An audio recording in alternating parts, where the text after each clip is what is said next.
ದೇವರು ಬರೆದ ಕಥೆಯಲ್ಲಿ ತಾಯಿಯ ಪ್ರೀತಿಯೇ ಮೊದಲಿಲ್ಲಿ.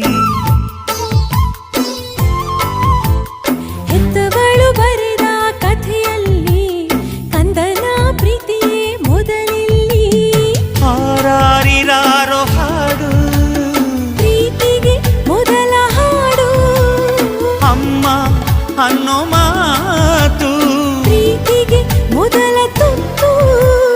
ದೇವರು ಬರೆದ ಕಥೆಯಲ್ಲಿ ತಾಯಿಯ ಪ್ರೀತಿಯೇ ಮೊದಲಿಲ್ಲಿ.